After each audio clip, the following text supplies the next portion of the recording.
Bonjour, dans cette vidéo, nous regardons une loi gamma de paramètres alpha lambda, où lambda est ce qu'on appelle le paramètre d'échelle. Et ce qu'on va faire, c'est qu'on va regarder la loi de y égale lambda x. Donc, qu'est-ce qui se passe si je remultiplie x par ce paramètre d'échelle lambda?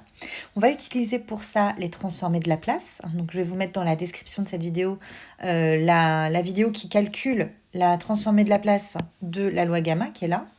Donc c'est égal à lambda divisé par lambda moins u pour une valeur u qui est plus petite que lambda, le tout puissance alpha. Du coup, une fois qu'on sait ça, en fait, c'est assez trivial en réalité. La densité, la transformée de Laplace de y au point u, alors u il va être ailleurs, on va voir où. Eh bien, c'est égal à la transformée de Laplace au point de lambda x au point u.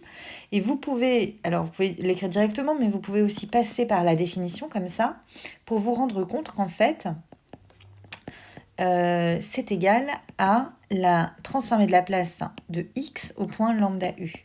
Donc le petit lambda qui est là, en fait, hop, il passe dans la parenthèse. Et Lx, on connaît, on l'a écrit au-dessus, c'est encadré. Donc, c'est égal à lambda divisé par lambda moins... Alors, attention, là, c'est au point lambda u que ça se passe. Donc, là, c'est bien un lambda u, le tout puissance alpha.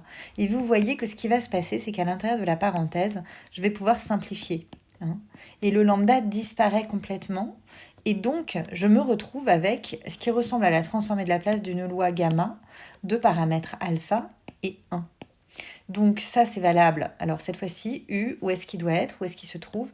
Il se trouve donc plus petit, il faut qu'il soit plus petit que 1, au même titre qu'il devait être plus petit que lambda avant. Voilà.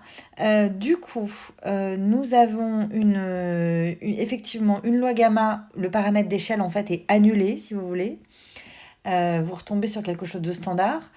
Et donc, ça caractérise complètement la loi, cette transformée de Laplace, ce qui veut dire qu'on est sûr, effectivement, qu'on a bien une loi gamma de paramètres alpha et 1 à la fin. Voilà, j'espère vous avoir éclairé.